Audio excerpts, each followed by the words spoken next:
Leaf, who kept insisting she was blind, was surprisingly vigorous in bed without a trace of a blind person's clumsiness. Yet, she still made me bathe and feed her every day.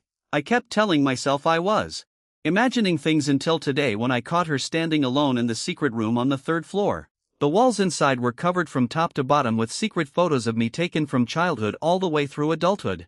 She was gently running her fingertips over the most recent photo of me. I sucked in a frightened breath. She whipped her head around and her perfectly sighted eyes fixed on me like nails. A chilling smile curled across her lips. "Where do you think you're going, cutie?" The night before my engagement, I received a message from Victoria. I stared at that message, wondering why she had to come back now of all times. The 4 years she spent studying abroad were the most peaceful years of my life. But of course, she had just landed yesterday, and today she was already here making trouble for me. I couldn't help sneaking a glance out the window and saw Victoria was leaning elegantly against a Rolls-Royce as if she sensed my gaze. She suddenly looked up toward my room, and I ducked behind the wall in a panic. I started typing that I had a cold, then changed it to diarrhea before deleting that, too. Victoria was not someone you could reason with. Once she set her mind on something, nothing could stop her. And she was terrifying with a stare that looked ready to devour someone whole. The moment I saw her, I lost my nerve. She took after her mother, who was widely regarded as a great beauty. The elders always said her striking eyes seemed to smile, but I knew those eyes held nothing but an icy glint. I couldn't understand why she always singled me out to bully. A reckless, self-destructive impulse rose in me. We were both grown now, not little kids anymore. Why should I keep letting her bully me? I grabbed my phone, ready to type out a refusal. "I'm not going. I'm about to get engaged, so it wouldn't be appropriate for me to go out with you." Even after typing that, it didn't feel strong enough. So, I added, "Goodbye forever." But with my thumb hovering over send, I hesitated again. Standing up to someone who had controlled you since childhood required more courage than I could summon. If I had found the nerve to fight back against her sooner, I wouldn't feel so crushed now. As I wrestled with the decision, my mother's voice came with a knock at the door from the hallway. "White. Victoria has been waiting downstairs forever. Why are you still dawdling?" It was my mother. I was irritated beyond words. I didn't want to open the door or answer her, my chest full of resentment. If my parents hadn't been so irresponsible, how could Victoria have kept me under her thumb all these years? I simply ignored the noise outside, sent the message, then buried my head under the covers, and decided to face whatever came. I refused to believe it. We were adults now. Would she really hit me just because I disobeyed her? No one was ever going to control me again. Besides, I was getting married soon. Once I did, the 50 million marriage fund Grandpa had left me would finally be mine. Then I'd be completely financially independent and never have to cater to anyone again. Victoria, my parents. I wouldn't speak to any of them again. I'd block them all and let them live with the regret. The thought filled me with satisfaction. But as I kept thinking, tears started falling again. Just as I reached for a tissue, someone suddenly ripped the blanket away. Furious, I glared up, only to find Victoria sitting beside my bed, frowning down at me. My anger vanished in an instant. "How did you get in?" I instinctively recoiled, trying to put some distance between us, but she caught my wrist at once. "White, when did you go deaf? How many times do I have to call before you'll come out?" I struggled hard, but couldn't break free. So, I snapped. "I'm not going." Her voice was as cold as ice. "Say that again if you dare." I could say it 100 times. "I'm not going." It took everything I had to find this courage. "I'm getting married soon. I'm an adult now. Don't think you can bully me like before." Instead of getting angry, she smiled, narrowing her eyes as she looked me over. "Well, your temper's certainly grown." As soon as she finished speaking, she pinched my chin as if she were about to kiss me. My eyes widened in terror, and I stared at her in panic. She had always been this wicked. She had done the same thing when we were kids. Whenever she wanted to go somewhere, she had to drag me along. If I refused, she would use this trick to threaten me. Now she was using the same trick again. Then she leaned closer. "The Wong family values its reputation above all else. If they found out you were involved with me before the wedding, guess what would happen? And your grandfather's marriage fund. Do you think you'd still be able to get your hands on it?" "Fine," I compromised in a low voice. "I'll go with you. I'll go right now." Only then did she let go of me as though nothing had happened. Then swaggered around inspecting my room. When we went downstairs, my parents and my younger sister were in the living room, chatting happily like a family of 3. The moment my mom saw us, she beamed at Victoria. Oh, no one gets along with White like you do. He stays shut in his room all day and barely speaks. You're the only one who can get him to go out. That was what they believed, or rather what they desperately wanted to believe. In the years since Grandpa died, our family had declined year after year. My father's career had stalled. If he wanted another promotion, he needed a marriage alliance with the Wong family. The two families stood to benefit from each other, while Victoria's family was far above ours in status. So, whenever Victoria came to see me, my parents constantly reminded me to give in to her, flatter her, and stay on her good side. Otherwise, they threatened to send me back to the countryside. Victoria gave them a few indifferent replies. Then she led me out. Before we left, I heard my sister whining that she wanted to travel to Europe. When Dad refused, she pestered him to take her himself. They never brought me along on family trips anyway. Even if they invited me, I wouldn't go. I had no interest in being there just to make everyone else look better. Once we were in the car, I had no idea what Victoria was planning. She didn't say a single word, so I kept quiet, too. The car eventually stopped outside a hotel. She rolled down the car window, her finger tapping a steady rhythm against the glass. After we sat there in silence for a while, I couldn't take it anymore. What are we doing here? She tipped her chin toward the entrance. I followed her gaze. Wasn't that Richard, my arranged fiancé? Another man was beside her. Richard strode ahead, looking impatient, while the other man followed behind, struggling to keep up. I looked away, thinking there was nothing worth watching. Instead, Victoria shoved a stack of photos into my hands. Every one of them showed Richard entangled with that man. I just knew that if Victoria went one day without finding some way to upset me, she probably couldn't stand it. Apparently, her happiness had to come at my expense. You've seen this? You still want to marry her? So, what if she's seeing someone else? I don't care. She can sleep with whoever she wants. I didn't look at Victoria, but I could feel her gaze fixed on me.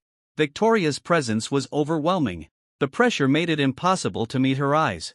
I was always the first to look away. I wasn't about to make myself uncomfortable. Her stare felt as if it might burn a hole through me. My scalp prickled. So, I kept explaining.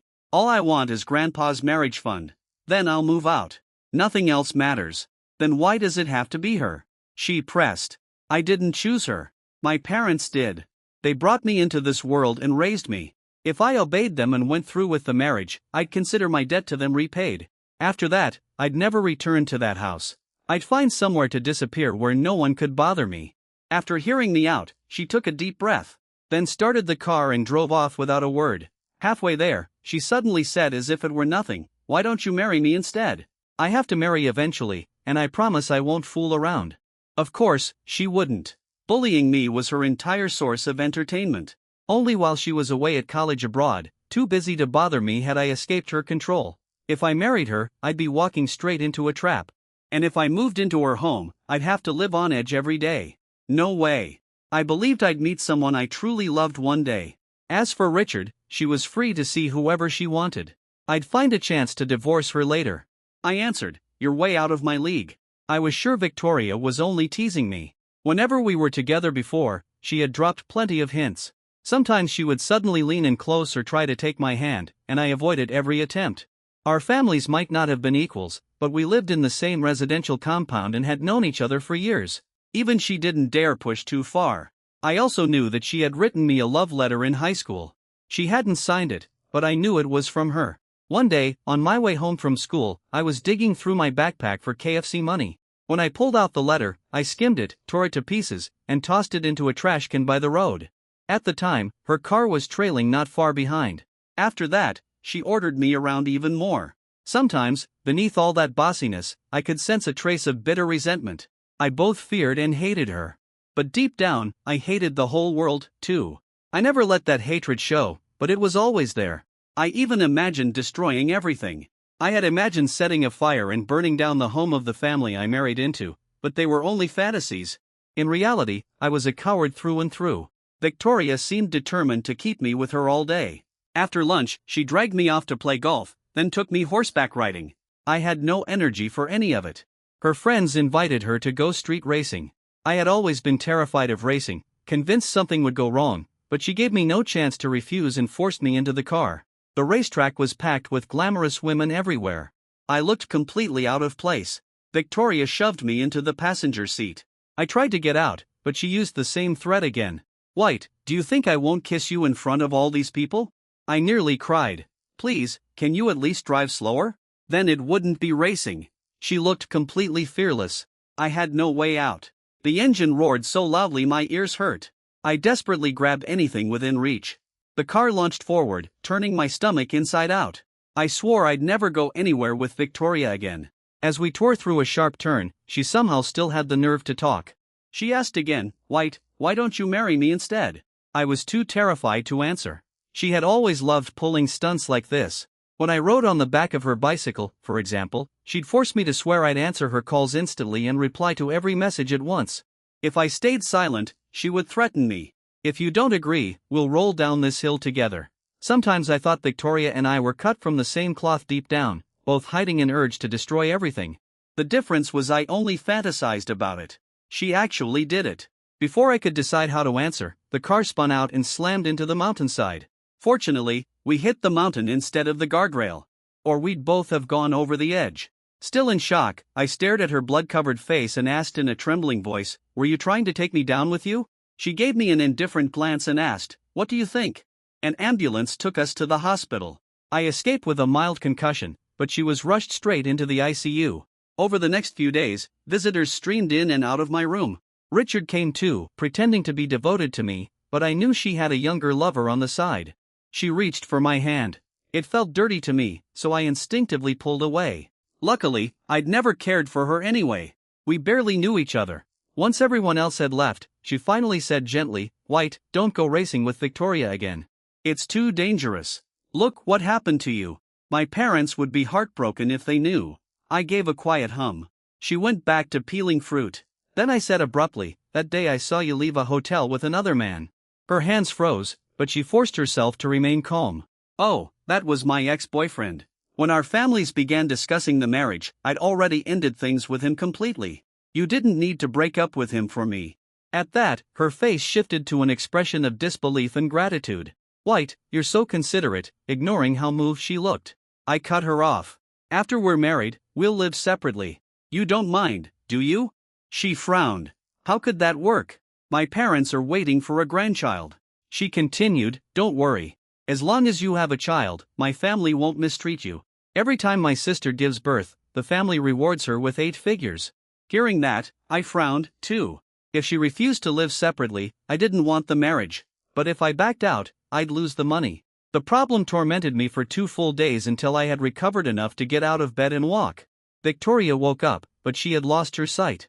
Her hospital room was packed, a dense crowd filling the room, the doctors said. Her retinal nerves might have been compressed. She remained in the hospital for several more days. And I visited her a few times. Her eyes were wrapped in gauze.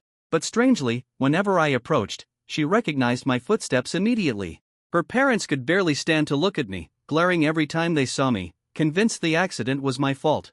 After all, I had been in the same car. As for Victoria, she wore a grim expression all day and refused to speak. That was understandable. If I suddenly went blind, I'd be in a foul mood, too. I couldn't resist saying, "See, I warned you not to race. You should have listened." Her expression grew even more irritated.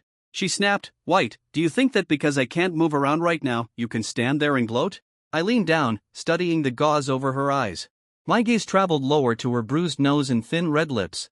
"I'm not gloating," I said. "Cry now. Everyone blames me for what happened to you, but you were the one driving. God knows what possessed you." Her lips curled slightly. "You'll soon learn that speaking to me in that tone comes at a price." She reached for me as she spoke. What a joke.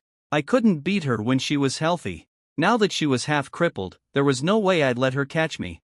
I darted backward, but she still caught my wrist with uncanny precision. She yanked me toward her with brutal force. "Hey, let go, you blind bastard." In desperation, I bit her hand, and she pried my mouth open with the other. I thrashed and hit her when suddenly, her mother's shocked, furious voice rang out. "What are you two doing, White? Victoria is still injured. How can you bully her?" "Mom, it's fine. We're just playing around."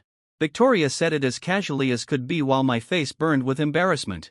I could only glare at her, then spun around and fled. When I got home, I immediately changed her contact name to Blind Victoria. It was perfect. She had tormented me for years, and now karma had finally caught up with her. Heaven had finally helped me get even. I was delighted. So, I started visiting her more often. My parents were thrilled. Her parents, though they scowled whenever they saw me, eventually seemed numb to it. The more they looked down on me, the more determined I became to call Victoria Blind Victoria. As I peeled an apple for her, I asked, "Blind Victoria, want an apple?" I brought it to her lips, then snatched it away the moment she opened her mouth. "Blind Victoria, I'd rather throw it out than let you have it." Every sentence I said to her had to include the words, Blind Victoria, I'm here to see you. Blind Victoria, how do you feel today? Blind Victoria, spring is here.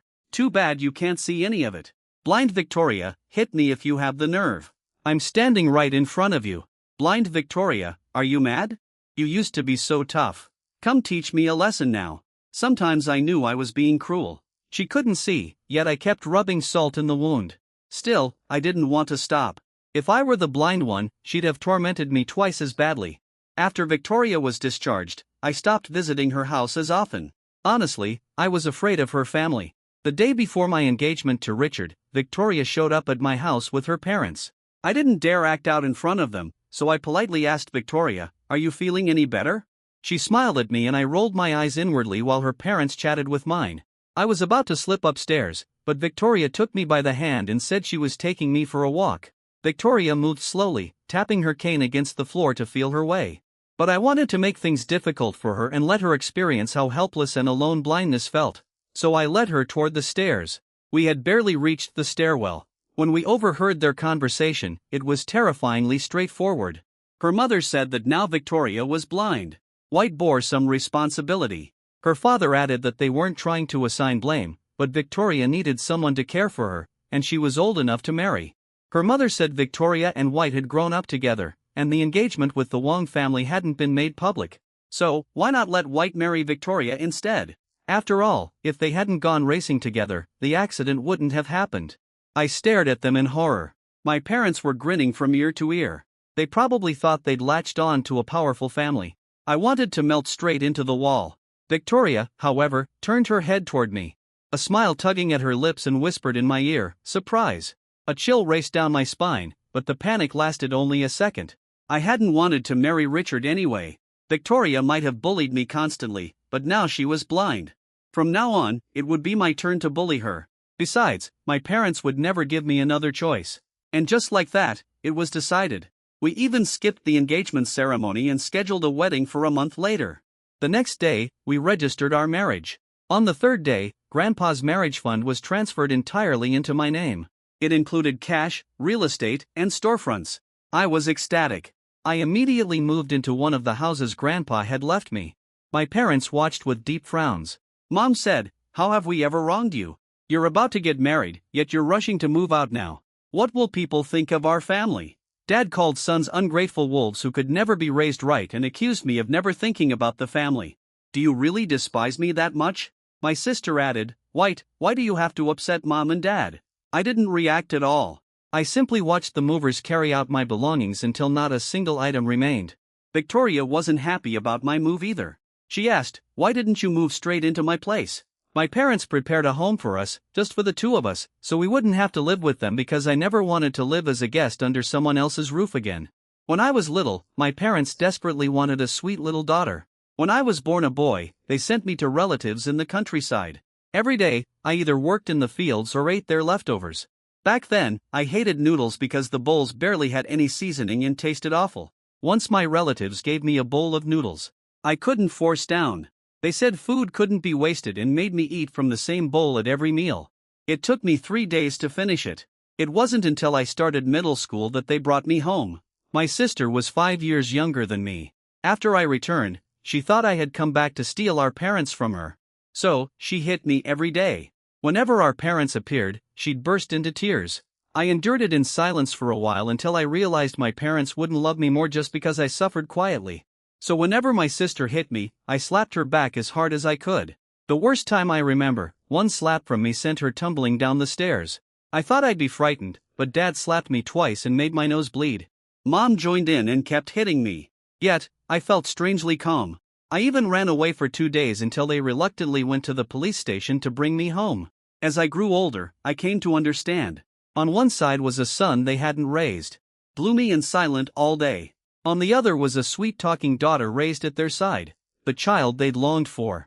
Anyone could see which way the scales would tip. Even a fool knew. So whether it was my parents' house, my relatives' home in the countryside, or Victoria's home, none of them felt like mine, I admit it. I didn't want to spend my life working myself to the bone just to support myself and struggle to pay rent. I wanted Grandpa's money. I knew he had left it to force me into an arranged marriage, but I had to take it. Why shouldn't I? It took 2 days to finish moving. I had no intention of moving into Victoria's place, though I still visited her during the day. She was living with her parents, and every time I visited, I took her for a walk. Her mother hated it. She said Victoria's eyes hadn't adjusted yet and asked why I kept taking her outside. Victoria would speak up, "Mom, I want some fresh air, too." Then I'd lead her down the street. As she tapped her cane along the pavement, she'd ask, "White, are you trying to kill me?" I'd snort and guide her straight toward a tree, but every time she reached out early and felt the obstacle ahead. What kind of guide are you? Which one of us is blind? Sometimes I truly wondered if she was pretending because I had never managed to prank her once. Yet, she looked genuinely blind. Richard even came to see me, claiming she truly loved me and that Victoria was blind now. There was no reason for me to marry a blind woman. I told her to say that to Victoria herself. She ran off eagerly. Watching her leave, I spat on the ground. None of them were any good. At Victoria's parents' insistence, I packed a few clothes and moved into our new home with her. She asked, "Do you think this is a hotel?" I snorted. "You're blind now, so you'd better behave yourself or I'll teach you a painful lesson." She raised an eyebrow. "How?" "By refusing to feed you." She said she disliked having strangers in the house. So, the staff only came to cook and clean. Most of the time, it was just the two of us. My favorite thing was dragging her out for walks because watching a blind woman find her way around was far too entertaining. She kept tapping the ground with her cane. I asked, "What will you do if you're blind forever?" "What else can I do? I'll hold on to you and make you take care of me." I pressed my lips together in a smile. "Then I'll bring a lover home and cheat right under your nose." With one hand, she found my throat with perfect accuracy. I jumped in fright and quickly waved a hand before her eyes. She didn't react at all. "If that day ever comes, I'll strangle you myself, White." After dinner, she said she wanted a shower, then go take one. I replied indifferently, "I want you to help me. How did you bathe at home? Do it the same way here." I knew the layout at home. "I don't know this place." She was so demanding. I had no choice but to help her into the bathroom, show her where everything was, and place the shower head in her hand before turning to leave. She caught me. "Why are you embarrassed? We're already married." "Who's embarrassed? I just don't feel like waiting on you." "Wash yourself. White, you're a grown man. I'm blind and have no one else to rely on. Don't you have a conscience?" I couldn't detect an ounce of pride in her. Weren't people who lost their sight supposed to work desperately to prove they could live independently? But not her. She acted as if both her arms and legs were broken. When she removed her jacket and bared her upper body, I stared for a moment like what you see. I clicked my tongue dismissively, but then she removed the rest of her clothes. Without giving me any warning, I glared at her. "Who told you to take that off? Put it back on. Do you shower with your clothes on? Show me how that works." "Even if I did, you couldn't see me." "Blind Victoria." Her tone changed. "Then take yours off, too. We can shower together." "I can't see anyway." I finally understood that she was doing this on purpose. I stepped outside the glass enclosure, waited until she finished, then handed her a towel. I had to admit, Victoria had an impressive body. I helped her out of the bathroom. At midnight, she suddenly called me. The moment I answered, she said, "Hubby, come help me up. I need the bathroom." Furious, I climbed out of bed and went to her room. Afterward, I helped her back to bed. But she gripped my hand and said, "You're being cruel. We're newlyweds. Yet you leave me alone in here." No matter how I struggled, I couldn't break free. So I tried to scratch her with my other hand. She seemed to predict the move and instantly twisted both my arms behind my back. She had trained in Taekwondo. I immediately began writhing and struggling. She pinned me down. "Relax. What could a blind woman possibly do to you? But we are married. Shouldn't we try to grow closer?" "Like hell," I panted. Then cursed. "Tomorrow, I'll starve you. I'll lock you in this room and never let you out. I'll buy an iron chain and shackle you. Just wait, you damned blind woman. Even blindness can't make you behave." She laughed above me. "Then I definitely can't release you tonight." She pinned my legs beneath hers and wrapped herself around me until I couldn't move. I felt the softness of her body and heard my heartbeat pounding clearly. She deliberately kept teasing me. Pervert, I spat. I really do like you, hubby. Hey. Alright. Let's sleep. From now on, we'll share a bed. We're married after all. Before I could finish protesting, she sealed my mouth with hers. We stayed there with our lips pressed together, silent for at least half a minute. She had threatened me with this for years, saying she'd kiss me whenever I disobeyed, but she had never actually done it. Apparently, the dog that bites really doesn't bark. I sat there stunned for ages. From now on, when you speak like that, I'll assume you're asking me to kiss you. I snorted resentfully. So, this was what kissing felt like. Soft lips, warm against mine. When I woke the next morning, blind Victoria still had her arms around me. I shoved her. Blind Victoria, are you still asleep? Get up. She seemed to be in an excellent mood. Good morning, hubby. Don't call me that. I shoved her again. Hubby. I pushed her away and climbed out of bed. Blind or not, you're still just as annoying. After helping her wash up, I took her downstairs for breakfast, only to find her mother waiting there. I whispered, your mom is here. She called mom toward an empty corner. I called her mom, too. She said, I'm taking you to the hospital for a checkup today. As we ate at the table, her gaze kept moving between us. I quickly grabbed another steamed bun and pressed it into Victoria's hand. Her mother immediately said, she doesn't really like steamed buns. You should feed her some porridge. Okay, mom. I shoved a corner of scallion pancake into my mouth. Then began feeding blind Victoria porridge. Her mother continued. I asked your Uncle Shu. He said that with your condition, you shouldn't have lost your sight at all. Even if you had, it should have returned by now. I don't know why you still can't see. White, you just fed the spoon into her nose. I looked down. Sure enough, I had been so focused on listening to her that I hadn't watched what I was doing. I really had been careless. Her mother kept urging us to move back home so she could help care for blind Victoria. But blind Victoria insisted that we wanted time alone as newlyweds. As for blind Victoria's eyes, even the doctors couldn't explain the problem. They prescribed some medication and we returned home. For a while after that, we spent nearly all our time in the new house. When I was bored, I painted in the studio while she listened to audiobooks in the study. Whenever she needed something, she called me. I had to feed her at mealtimes, but I deliberately chose food she hated, like carrots, leafy greens, pork, and the like. Sometimes though, she looked so pitiful that I ordered something good for her. At night, she insisted on sharing my bed, claiming we needed to bond. Since she was blind, she seemed much less threatening. Besides, we were already married, so we would need a child eventually. I was curious about sex, too. After only a few nights in the same bed, we soon ended up together. 2 weeks later, I went out to dinner with my college classmates. Something suddenly came up for one of them. So, the gathering ended early. When I got home, blind Victoria wasn't in the study, and the master bedroom was empty, too. Those were the two places she knew best. She wasn't in either one. I wondered whether her mother had picked her up. I was about to call her, but when I turned around, I saw her phone lying in the bedroom since losing her sight. She had almost never let it out of reach so she could call someone if anything happened. My heart lurched. Had she wandered off and fallen somewhere, hitting her head? I rushed out to search for her in case she had passed out. When I looked up, I caught sight of a figure on the third floor. I frowned. The housekeeper never came at this hour. I grabbed a baseball bat and crept upstairs. And guess what? The room on the third floor that was always locked open. I softened my steps and edged closer. A light was on inside. Blind Victoria was strolling around with her hands behind her back, leisurely studying the photographs on the walls. There wasn't a trace of blindness in her eyes. My head exploded with a buzz. She had been deceiving me all along. I thought back over the days we'd spent together. No wonder she always avoided the trees and holes I deliberately led her toward. I had assumed she was simply cautious, and whenever we slept at night, she insisted on turning off every light. Yet she moved with effortless precision without a trace of a blind person's clumsiness.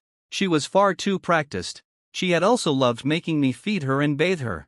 My anger surged, then vanished the next second because when my gaze followed hers across the wall, I froze. The entire wall was packed with photos of me. There were candid shots from middle school and high school and even photos from college. Everyone had clearly been taken in secret. I looked ridiculous in many of them.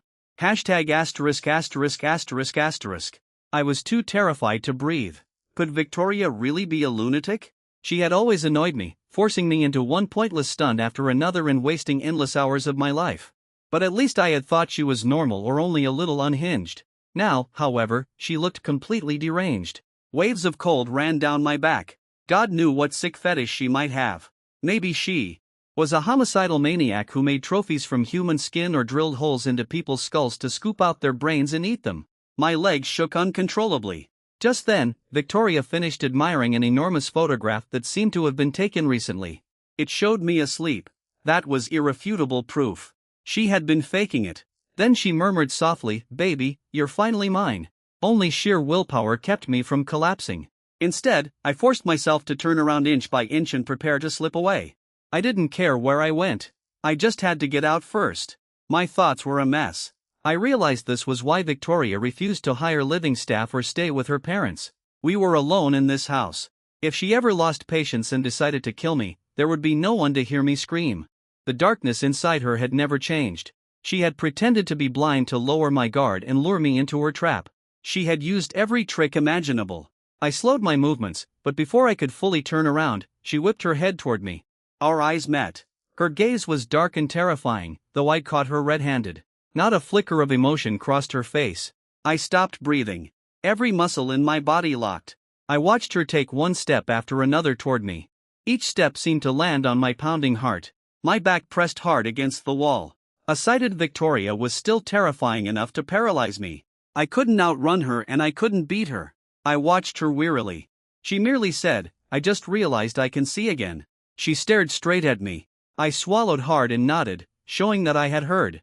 Her warm hand stroked my face. It felt like a venomous snake winding around me. She leaned to my ear. "Hubby, you look nervous and a little scared. Did you see the photos in that room?" If I could have, I would have pretended to be blind on the spot. Instead, I forced myself to play dumb. "I just came up and saw that your sight was back." "You startled me. What's in that room? Maybe I should go take a look." She kept staring at me. I swallowed again. "When you were blind, I said some awful things. I'm only nervous because I'm afraid you'll get even. You're not petty enough to actually do that, are you?" "Of course not." She suddenly smiled. One hand turned my body around while the other slammed and locked the door. She took my hand and led me forward. "I've told you we're married now. I could never get enough of loving you." My entire body was rigid, but I still managed to say that since her sight had returned, we should tell her parents immediately. She kept hold of my hand, watching me while she made the call. I no longer dared act up in front of her, and the smile on my face was painfully stiff. We were alone in the entire house, which left me terrified. Then her mother invited us over for dinner. I felt as if I'd been granted a stay of execution. It was like the horror movies I watched as a child. Ghosts and monsters never attacked people in crowded places, so survival meant never being alone. When we stepped outside the villa, even the air felt fresher. This time, she drove. I had driven every time we'd gone out before. I sat in the passenger seat, planning what to do next. Had Victoria and I not been married, once I discovered how insane she was, I could simply hide, and no one could object. But now, we were legally married. That gave her every right to come after me. Wherever I ran, that woman was vicious to the core. And judging by the year's worth of secret photos, her obsession with me had clearly begun long ago. Forget it. I needed a chance to run. I couldn't return to my parents' home. But I absolutely couldn't stay with her either. I wanted nothing to do with any of these people. Maybe I could still escape if I moved now. When we reached her parents' house, several relatives were there crowding around her as if she were a zoo exhibit. She remained perfectly calm, her expression unruffled with a faint smile at the corners of her lips. She said her recovery was all thanks to White and she never would have recovered so quickly without me. Listening to her, I heard hidden meaning in every word.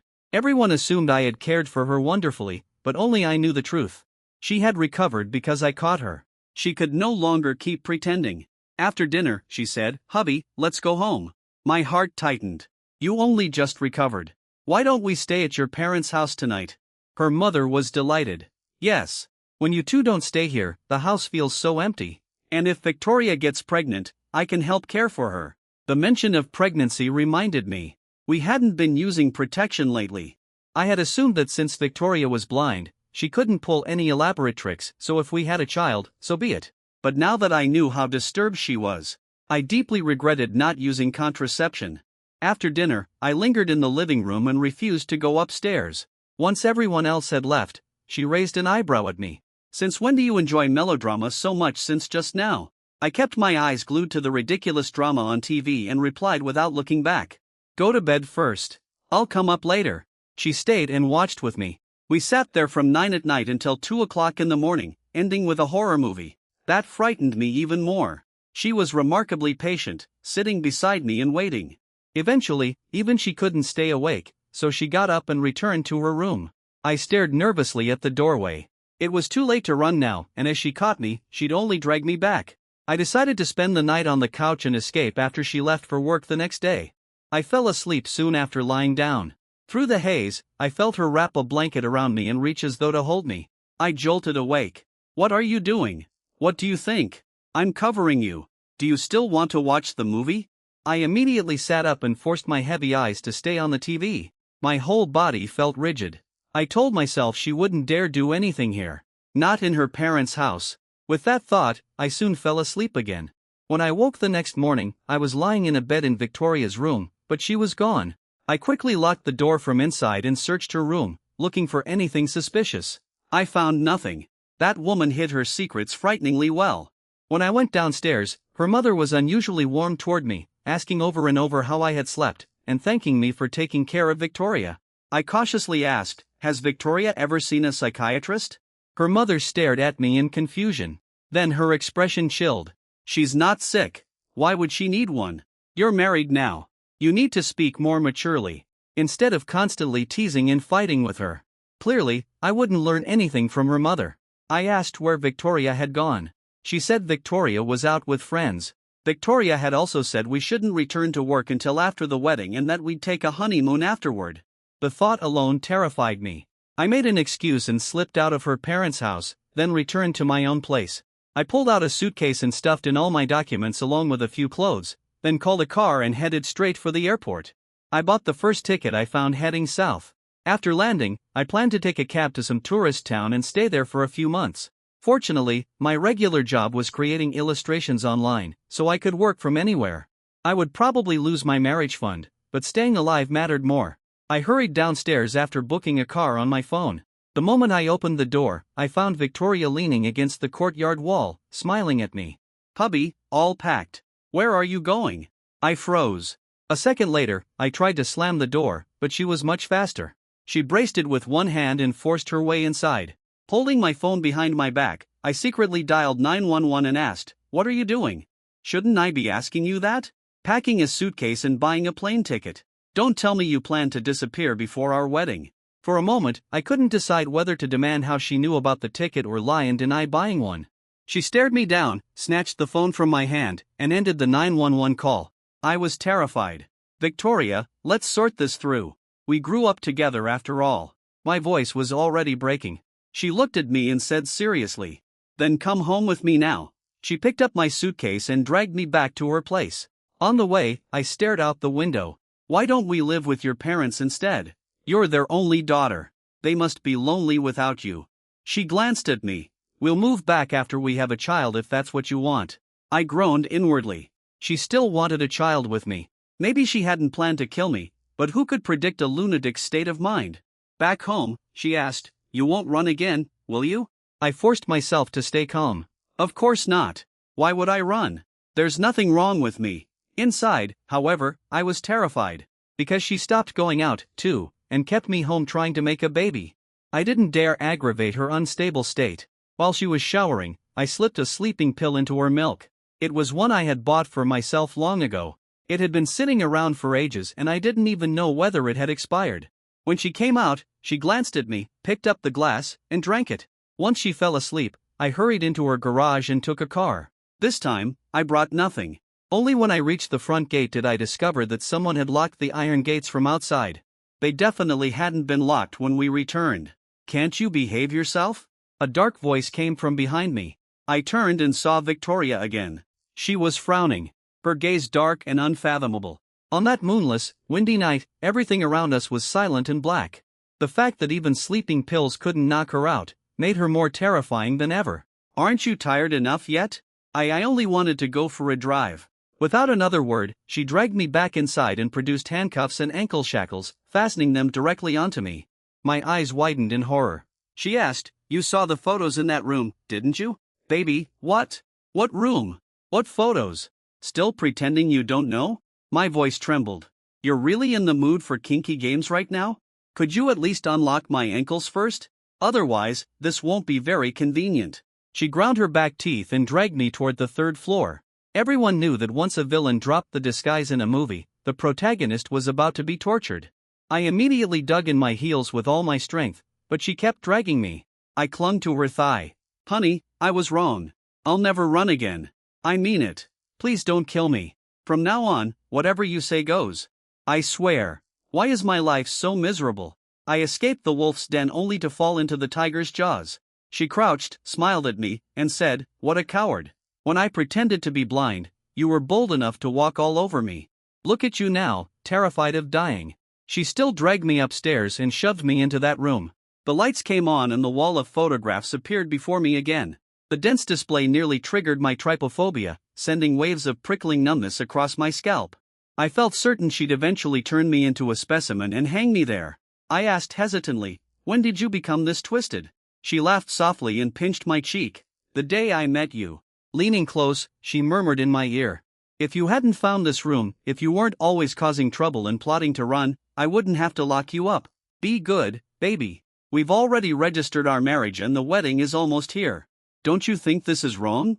Wasn't it also wrong when you planned to run away?" My new wife had locked me up. I could hardly believe it. She took away everything I could use to contact the outside world and locked the front door tight. When she was home, my hands and feet remained free. Whenever she went out, I had to wear ankle shackles. She blamed me for refusing to behave, insisting nothing could be allowed to disrupt our wedding. On the day we took our wedding photos, she watched me every second, giving me no chance to escape. She hadn't turned me into a specimen yet, but I suspected it wouldn't be long. She even stood outside whenever I used the bathroom. If I hadn't known how unstable she was, spending every day together like this might actually have made me fall for her. I didn't dare resist. I was afraid she truly would kill me. My instincts since childhood had been right. Victoria was terrifying. That was why I had always tried to avoid her. In the end, I still couldn't escape. On our wedding day, I kept imagining that during the vows, I'd find the courage to shout, "I don't." Then, under the stunned gazes of every guest, I'd sprint out of the ceremony. In reality, the flowers and billowing white drapery around me filled me with sorrow. I felt as though I were attending a funeral with nothing left worth clinging to. I was already there and there was no escaping. I might as well behave. Victoria had promised that if I behaved, she would stop locking me up. To her, behaving simply meant obediently becoming her husband. Victoria's eyes grew moist. Maybe she was moved because her scheme had worked. She had finally tricked me into this cage where I was completely at her mercy, looking utterly hopeless. I put on my ring, then placed hers on her finger. She looked at me and whispered, "Hubby, smile. We're married." #bonus chapter. Victoria first met White at his younger sister's birthday party. White stood in a corner like part of the scenery, ignored by everyone, as though he were an outsider to the young family. They attended the same middle school. Victoria had seen him a few times on the road. He always came and went alone. The children in the compound often played together during school breaks, but White never joined them. Then one day, she saw him feeding stray cats by the roadside. She walked over and asked whether he wanted to play with them. White ignored her completely, as though she were invisible. That infuriated Victoria. What child didn't want to be her friend? Besides, he was being terribly rude. After school began, Victoria saw several older students surround him on the road and demand money. She was about to step in, but White took on all three himself, beating them so fast she could barely see him move. Then, taking off at a run, faster than a rabbit, Victoria hurried after him. When she finally caught his backpack strap, he spun around and punched her. Victoria's lips split open, and even the hand gripping him throbbed. Victoria hissed in pain. "Do you attack everyone indiscriminately?" White froze. "Why do you keep following me?" She couldn't explain it herself. She simply wanted to play with him or find out what he was doing. In the end, White bought cotton swabs and rubbing alcohol, then came back and cleaned the cut on her lip. Victoria said, "From now on, walk to and from school with me. Then no one will dare bully you." Many children in the compound had cars pick them up, but White always walked alone. He disliked crowds and barely spoke all day, which made him an easy target. Still, he refused. He shoved the remaining cotton swabs and alcohol into her hands, turned around, and left. Victoria chased after him again. This isn't the way home. Where are you going? White bought a boxed meal, sat down, and began eating. Victoria followed him. The two of them sat in a convenience store eating a cheap, steaming hot meal. As they watched pedestrians outside, halfway through eating, White began staring into space. Victoria couldn't tell what he was thinking. After the meal, he shouldered his backpack and wandered the streets, truly roaming without any destination. School ended at 5:30, but he could wander until 8 at night. Eventually, he entered a coffee shop, dropped his backpack on a table, and finished his homework before going home. It was a strange after-school routine. From then on, Victoria often followed him. Wherever he went, she went too. She discovered that White knew how to enjoy himself. He wandered through shopping malls, then did homework in dessert shops when he got tired. If a restaurant caught his eye, he went in for a meal. Sometimes he even visited an amusement park and rode every attraction. Of course, Victoria couldn't follow him every day or her parents would have punished her severely. Her family was extremely strict. She had also heard about the young family situation. It was no secret in the compound. So, every few days, she followed him again. About 2 months later, White stopped before a promotional poster. It showed a steamed fish in milky white broth, the flesh looking tender and fresh. He swallowed and asked her, "Did you bring money?" Victoria looked at him and noticed his slightly embarrassed expression. It was the first time he had spoken to her first. "I did." So, they went inside and ate a huge meal. Afterward, White smiled shyly at her. "I'll pay you back definitely next month." He normally received an allowance every month. But it was nowhere near enough to buy cake in cafes every day, drink boba, and eat out constantly. With those habits and his refusal to stay home on weekends, his expenses were naturally high. After his younger sister hit him, he angrily shoved her down the stairs. Then he ran away for 2 days, making his parents feel thoroughly humiliated.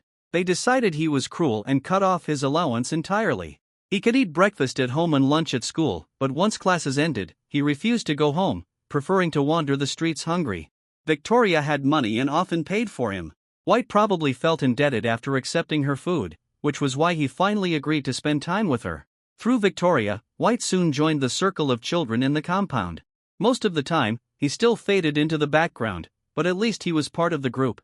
Then one day, the boys gathered to gossip, asking who had the best figure, who each of them had a crush on, laughing, and which boy liked which girl. It was typical teenage talk.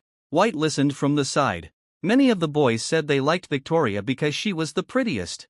Her family was powerful and she might rise even higher in the future. Those children understood status to some extent, even at their age. They cared deeply about prestige. White listened in silence. Then they began saying that Victoria liked a boy from another class. He was extremely handsome. The two often gave speeches together before the whole school, and the school always sent them to competitions as a pair. Once everyone else had answered, they all stared at White, demanding to know whom he liked. They refused to accept no one, and threatened to turn on him if he dodged the question. The whole point of the game was honesty. White mentally ran through the girls in his class, then named one who was much like him. A quiet girl who rarely spoke. He remembered that she was polite. Once when it was his turn to clean the classroom, he forgot to erase the blackboard and she did it for him. He didn't remember until class had already begun. Later, he paid closer attention and confirmed that she really had helped him. He thought naming her was the safest choice because no one else had said they liked her. Instead, everyone grew excited and demanded to know why. He said he liked quiet girls. Word eventually reached Victoria and the girl herself. The girl even prepared a gift and confessed to White. White panicked and stammered through rejecting her. Victoria, meanwhile, was furious. She felt as though her sincere affection had been thrown away. Was White blind? She seethed inwardly. Victoria ignored White for a while, and White went hungry for a while, too. He couldn't understand why she had suddenly turned so cold toward him. But he was used to disappointment, to his parents' affection disappearing, to having no one care for or love him. That was why he seemed colder than anyone. If he expected nothing, he couldn't be disappointed. His parents were the first to lose patience. "Weren't you close to Victoria? Why hasn't she come to see you lately?" He answered coldly. "I don't know." Because his parents had asked. He wanted Victoria to stay away even more just to disappoint them. It was a small form of revenge. After a while, Victoria came looking for him like a woman possessed with an appalling attitude. Whenever she wanted him, she simply showed up. White preferred wandering alone. He loved the freedom of it. Victoria ignored what he wanted. At first, White resisted. He even bit her and took off running. But on his own two legs. How could he outrun her car and bodyguards? Every time they dragged him into the car whenever he struggled. Victoria threatened, "Keep making a scene and I'll kiss you." He could only glare at her. She even came to his house to corner him. If he refused to go out, he cursed at her to leave. But his parents immediately scolded him for being rude and demanded to know how he could speak that way. Then Victoria could take him out without resistance. To make him stay close to Victoria, his parents began giving him an allowance again and even doubled it. Before Victoria's change in temperament, she had followed him wherever he wanted to wander. They only spoke occasionally and he imagined himself as a lone knight roaming the world. But after Victoria changed, she stopped accommodating him. Instead, she dragged him to do the things she liked. All games popular with girls, where he was often the only boy present. He hated Victoria for it. He heard boys mocking him behind his back. Most of the time, he stood there like a decoration, waiting beside Victoria. He thought she was completely insane. He could even sense a trace of resentment hidden in her feelings for him. Whenever they were alone, it looked like a spoiled tyrant dragging off an innocent young man. There was always a struggle first before White followed her with bitter reluctance. Victoria somehow acquired a Leica camera and began photographing White, insisting that he model for her. White could only cooperate grudgingly. You couldn't exactly call their relationship bad because they spent nearly all their free time together. But you couldn't call it good either because White constantly resented her domineering behavior and the way she refused to let him resist. Habit was a frightening thing. Over time, even White understood that he couldn't refuse Victoria. As Victoria grew older, her entire presence changed. Whenever her eyes fixed on White, he vaguely felt she was no longer the person he had first met. Her eyes had become dark and unfathomable, like a black bottomless pool. Stare too long and your soul might be pulled in and drowned. Something else happened during those years. Victoria's family rose even higher in status. White wasn't a fool. Because he lived in that environment, he feared power and status even more. Victoria spoke less, often using only a few words with White. He couldn't beat her and he couldn't outrun her. Whenever he disobeyed, she threatened to kiss him. The worst incident happened in a car. Victoria asked who had given him a love letter. White answered stubbornly, "What business is it of yours?" Victoria laughed in anger. She ordered the driver out, then grabbed White by the chin and asked coldly, "Tell me, is it my business?" Not long before, right in front of her, White had torn a love letter to pieces and thrown it into a trash can. At the time, he had felt a vindictive thrill, knowing Victoria's car was following behind him. Sure enough, after that act of self-sabotage, Victoria gripped his arm even harder. Sometimes he was afraid. Afraid of the tangled relationship between them. This time, he had deliberately placed the letter in his backpack where she would see it just to provoke and anger her. Victoria pinned him into a corner of the car, her face drawing closer until he could feel her breath. White was nervous and frightened, goosebumps rising all over his body. He swallowed, "Don't do this, Victoria. Let me go." His voice shook uncontrollably. Victoria gritted her teeth and whispered, "Do you promise?" He nodded frantically. She gave a cold laugh. "Then who do you like?" "I don't know," he replied faintly. She whispered again, "What should I do? I feel awful right now, so I need to make you feel awful, too." At first, he misunderstood what she meant. Assuming she was talking about emotional pain, as he wondered what to do, he quickly realized he had been completely wrong. He never imagined she could be so shameless. His entire body froze while she remained completely at ease. Taking total control of him, her breathing slowly grew louder, and the sensation felt deeply strange. He thought she would torment him into madness. Victoria whispered in his ear, "White, if you ever get involved with someone else, I'll kill you." He squeezed his eyes shut and shook his head desperately, promising he would never be with anyone else.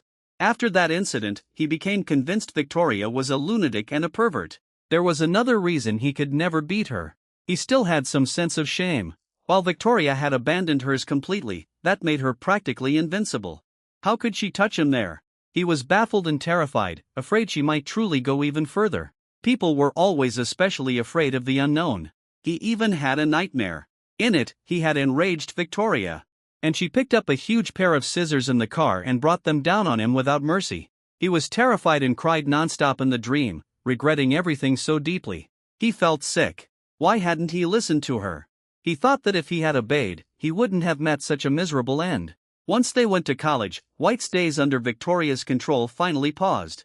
She went abroad to study and he often ignored her messages. He returned to his old routine after class, wandering aimlessly around the city. One day, he found an art class by chance and signed himself up. After all, his family had never enrolled him in any extracurricular activities. Far away overseas, Victoria sensed things slipping out of her control. Again and again she flipped through every photo she'd taken of him. She even had them all printed and covered her apartment with them. She missed the ferocity with which he bit her and the aggrieved look he wore when forced to obey. Only then did she realize what she missed least was the early period when she followed him and they remained as distant as strangers. That was unacceptable. She had to leave a vivid mark on his life. Even hatred was better than being a stranger. Terrified he might date someone back home, she hired a private investigator to photograph him. She found he was still the same and relaxed slightly. Whenever she returned home, she went straight to him.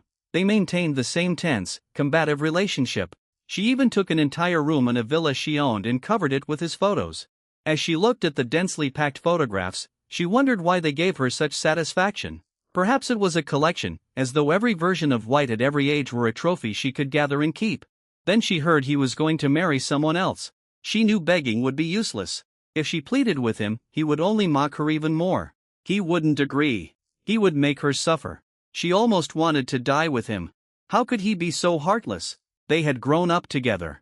After all those years, even if they constantly clashed, surely he felt something for her. She jerked the steering wheel, turning the car away from the cliff and slamming it into the mountainside. No matter what, she had to marry him. After the wedding, White lived in constant fear. At first, Victoria watched him obsessively, even taking him along to work. The ring on his finger could not be removed and contained a tracking device. To outsiders, they looked hopelessly in love. White knew it was only her possessiveness at work. He remained terrified that she might find a chance to kill him. Yet Victoria never showed any murderous intent. Instead, she treated him quite well. Before, whenever White became sick, he toughed it out and never went to the hospital. He simply buried himself in bed. Now, Victoria panicked whenever he fell ill. She immediately dragged him to the hospital, cooked porridge herself, and fed him one bite at a time. One day, he couldn't help thinking about the high fever he'd had in college. He wished she had been there. His fever had been severe. He had forced himself to take a cab to the hospital and spent hours on and four, shivering one moment, burning the next, and starving. It had been much worse than this. Victoria also began chatting with him normally, discussing holiday gifts for each family, what gifts others had sent, what they should send in return, or where her parents planned a vacation, and whether they should go together. Sometimes she shared gossip about her relatives. These were ordinary details of family life, warm and full of human feeling. He had rarely experienced such a life because he had always lived in his own inner world. His parents barely cared about him and mostly left him to fend for himself. His real-world experience was painfully limited. All of this felt new. Victoria didn't want the relationship to remain too tense, so she often coaxed him. During intimate moments, she'd softly call him hubby, act cute and clingy, and she finally stopped staring at him as intensely as before. She often picked him up from work and bought him small gifts. White found a job as a librarian, and they went home together after work. Victoria would gently ask whether he was tired. All in all, as long as they didn't mention the past, Victoria was unquestionably a good wife. Yet, White still found her terrifying. Her gentleness was far more unsettling than her temper. It felt like a final meal before an execution, forcing him to stay completely alert and respond with constant caution. They had been married for over a year, yet her belly showed no sign of pregnancy. Neither of them knew why. Later, Victoria had to travel overseas for work. Before leaving, she looked at him with dark, intense eyes. "Hubby, you'll behave, won't you?" He still didn't dare meet her gaze. He glanced at her, then quickly looked away. "Why should I behave? I'm not a child." She kissed him. "Wait here obediently until I return." He simply moved into his in-laws' house. He always felt the home he shared with Victoria was eerie, almost haunted, and impossible to endure when he was alone. As soon as she left, he went straight to his in-laws. His mother-in-law brought out an expensive watch and told him to wear it. He looked down at the ring on his hand. "But this won't come off." His mother-in-law glanced at it. "If you want it removed, I'll call someone." His eyes widened and the ring really was taken off. Feeling dazed, he said he wanted to go for a drive and got into his car. Only then did he realize he was driving with no destination. He kept debating whether to leave. That day, he drove through the city streets for hours. Only after night had fully fallen did he return. His in-laws were waiting for him to eat dinner. When he came in, they said, "We called, but you didn't answer. If you stayed out any longer, we were going to eat without you." He smiled apologetically and sat down to dinner with them. He suddenly remembered that at his parents' house, he had rarely eaten a proper dinner. Even when he was home, he preferred to go hungry or grab a few snacks and shut himself in his room. But after marrying Victoria, they always ate dinner together, either cooking at home or going to a restaurant. The elders always said Victoria had charming eyes that seemed to smile. Sometimes they visited his in-laws. At first, the older couple had strongly opposed their almost farcical marriage. If Victoria hadn't temporarily lost her sight, they never would have agreed. Later, however, his in-laws became especially attentive to him. They often bought him gifts and asked whether Victoria ever bullied him. Whenever he visited, the table was filled with his favorite dishes. His mother-in-law placed food in his bowl. He lifted it to hide his face as he ate, but his tears still fell. In the middle of the night, White's bedroom door suddenly opened.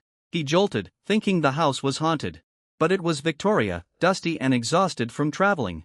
She stood beside the bed, staring at him without moving. Her gaze made it seem as though an ocean separated them. He rubbed his sleepy eyes and asked, "Why are you back?" She suddenly lunged forward and wrapped him in a crushing embrace. He could barely breathe. A terrifying thought flashed through him. Was she trying to strangle him and turn him into a specimen? Then he felt dampness against his neck. He wanted to see what was wrong with Victoria, but she held him too tightly to move. Then she kissed him with desperate intensity, more emotional than ever before. They remained locked in each other's arms until the next morning. Before her parents woke, Victoria flew overseas again. 2 weeks later, she returned for good.